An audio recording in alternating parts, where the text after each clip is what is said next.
पाप मोचनी एकादशी का पहले महत्व सुनने के बाद ही कथा प्रारंभ करनी चाहिए। इसीलिए हम शुरू करते हैं पाप मोचनी एकादशी का महत्व। अर्जुन ने भगवान श्री कृष्ण से कहा, हे मधुसूदन, आपने फाल्गुन मास के शुक्ल पक्ष की एकादशी अर्थात आमल की एकादशी के बारे में विस्तार पूर्वक बतलाया। चैत्र माह के कृष्ण पक्ष में आने वाली एकादशी का क्या नाम है तथा उसकी विधि क्या है, कृपा करके आप मेरी बढ़ती हुई जिज्ञासा को शांत करें। भगवान श्री कृष्ण ने कहा, हे अर्जुन, चैत्र मास के कृष्ण पक्ष की एकादशी को पाप मोचनी एकादशी के नाम से जाना जाता है। एक बार की बात है, पृथ्वीपति राजा मानधाता ने लोमश ऋषि से यही प्रश्न किया था जो तुमने मुझसे किया है। अतः जो कुछ भी ऋषि लोमश ने राजा मानधाता को बतलाया वही मैं तुमसे कह रहा हूँ। राजा मानधाता ने धर्म के गूढ़तम रहस्यों के ज्ञाता महर्षि लोमश से पूछा, हे ऋषि श्रेष्ठ, मनुष्य के पापों का मोचन किस प्रकार संभव है? कृपा कर कोई ऐसा सरल उपाय बताएं जिससे सभी को सहज ही पापों से छुटकारा मिल जाए। महर्षि लोमश ने कहा, हे नृपति, चैत्र मास के कृष्ण पक्ष की एकादशी का नाम पाप मोचनी एकादशी है। उसके व्रत के प्रभाव से मनुष्यों के अनेक पाप नष्ट हो जाते हैं। मैं तुम्हें इस व्रत की कथा सुनाता हूँ, ध्यान पूर्वक श्रवण करो। प्राचीन समय में चित्ररथ नामक एक वन था। उसमें अप्सराएं किन्नरों के साथ विहार किया करती थी।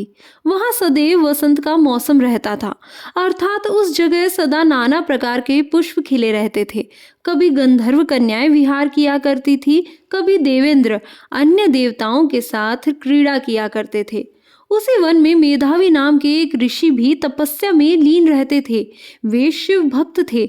एक दिन मंजू घोषा नामक एक अप्सरा ने उनको मोहित कर उनकी निकटता का लाभ उठाने की चेष्टा की। इसीलिए वह कुछ दूरी पर बैठ वीणा बजाकर मधुर स्वर में गाने लगी।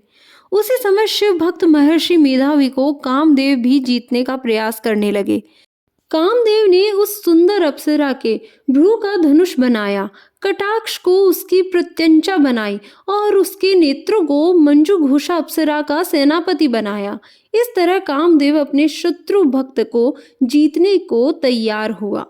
उस समय महर्षि मेधावी भी युवावस्था में थे और काफी हष्टपुष्ट थे। उन्होंने यज्ञोपवीत तथा दंड धारण कर रखा था। वे दूसरे कामदेव के समान प्रतीत हो रहे थे।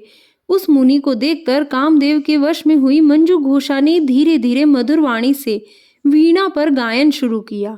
तो महर्षि मेधावी भी मंजू घोषा के मधुर गाने पर तथा उसके सौंदर्य पर मोहित हो गए। वह अप्सरा मेधावी मुनि को कामदेव से पीड़ित जानकर उनसे आलिंगन करने लगी। महर्षि मेधावी उसके सौंदर्य पर मोहित होकर शिव रहस्य को भूल गए और काम के वशीभूत होकर उसके साथ रमण करने लगे। काम के वशीभूत होने के कारण मुनि को उस समय दिन रात का कुछ भी ज्ञान न रहा और काफी समय तक वे रमण करते रहे। तदुपरांत मंजू घोषा उस मुनि से बोली, हे ऋषिवर, अब मुझे बहुत समय हो गया है, अतः स्वर्ग जाने की आज्ञा दीजिए। अप्सरा की बात सुनकर ऋषि ने कहा, हे मोहिनी, संध्या को तो आई हो, प्रातःकाल होने पर चली जाना। ऋषि के ऐसे वचनों को सुनकर अप्सरा उनके साथ रमण करने लगी। इसी प्रकार दोनों ने साथ साथ बहुत समय बिताया। मंजू घोषा ने एक दिन ऋषि से कहा, हे विप्र, अब आप मुझे स्वर्ग जाने की आज्ञा दीजिए। मुनि ने इस बार भी वही कहा, हे रूपसी, अभी ज्यादा समय व्यतीत नहीं हुआ है, कुछ समय और ठहरो। मुनि की बात सुन अप्सरा ने कहा, हे ऋषिवर, आपकी रात तो बहुत लंबी है। आप स्वयं ही सोचिए कि मुझे आपके पास आए कितना समय हो गया है। अब और ज्यादा समय तक ठहरना क्या उचित है? अप्सरा की बात सुन मुनि को समय का बोध हुआ और वह गंभीरता पूर्वक विचार करने लगे। जब उन्हें समय का ज्ञान हुआ कि उन्हें रमण करते 57 वर्ष व्यतीत हो चुके हैं, तो उस अप्सरा को वह काल का रूप समझने लगे।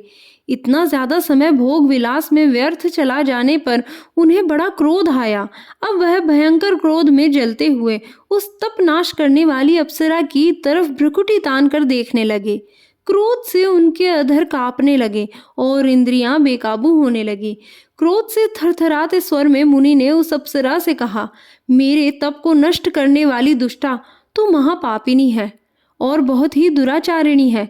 तुझ पर धिक्कार है। अब तू मेरे श्राप से पिशाचिनी बन जा। मुनि के क्रोध युक्त श्राप से वह अप्सरा पिशाचिनी बन गई। यह देखकर वह व्यथित होकर बोली, हे ऋषिवर, अब मुझ पर क्रोध त्याग कर प्रसन्न होइए और कृपा करके बताइए कि इस शाप का निवारण किस प्रकार होगा। विद्वानों ने कहा है, साधुओं की संगत अच्छा फल देने वाली होती है और आपके साथ तो मेरे बहुत वर्ष व्यतीत हुए हैं। अतः अब आप मुझ पर प्रसन्न हो जाइए, अन्यथा लोग कहेंगे कि एक पुण्य आत्मा के साथ रहने पर मंजू घोषा को पिशाचिनी बनना पड़ा। मंजू घोषा की बात सुनकर मुनि को अपने क्रोध पर अत्यंत ग्लानि हुई, साथ ही अपनी अपकीर्ति का भय भी हुआ। अतः पिशाचिनी बनी मंजू घोषा से मुनि ने कहा, तूने मेरा बड़ा बुरा किया है, किंतु फिर भी मैं तुझे इस श्राप से मुक्ति का उपाय बतलाता हूँ। चैत्र मास के कृष्ण पक्ष की जो एकादशी है, उसका नाम पाप मोचनी है। उस एकादशी का उपवास करने से तेरी पिशाचिनी की देह से मुक्ति हो जाएगी। ऐसा कहकर मुनि ने उसको व्रत का सब विधान समझा दिया। फिर अपने पापों का प्रायश्चित करने के लिए वे अपने पिता चैवन ऋषि के पास गए। चैवन ऋषि ने अपने पुत्र मेधावी को देखकर कहा, हे पुत्र, ऐसा क्या किया है तूने कि तेरा सभी तप नष्ट हो गया है, जिससे तुम्हारा समस्त तेज मलिन हो गया है। मेधावी मुनि ने लज्जा से अपना सिर झुकाकर कहा, पिताश्री, मैंने एक अप्सरा से रमण करके बहुत बड़ा पाप किया है। इसी पाप के कारण संभवतः मेरा सारा तेज और मेरे तप नष्ट हो गए हैं। कृपा करके आप इस पाप से छूटने का उपाय बतलाइए। ऋषि ने कहा, हे पुत्र, तुम चैत्र माह के कृष्ण पक्ष की पाप मोचनी एकादशी का विधि तथा भक्ति पूर्वक उपवास करो। इससे तुम्हारे सभी पाप नष्ट हो जाएंगे। अपने पिता चैवन ऋषि के वचनों को सुनकर मेधावी मुनि ने पाप मोचनी एकादशी का विधि पूर्वक व्रत किया। उसके प्रभाव से उनके सभी पाप नष्ट हो गए।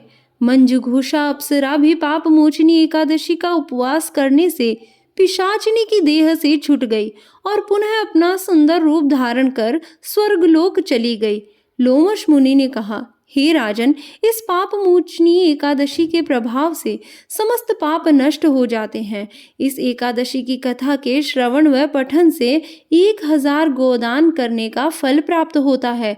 इस उपवास के करने से ब्रह्म हत्या करने वाले, स्वर्ण चुराने वाले, मदपान करने वाले, अगम्यागमन करने वाले आदि भयंकर पाप भी नष्ट हो जाते हैं और अंत में स्वर्गलोक की प्राप्ति होती है।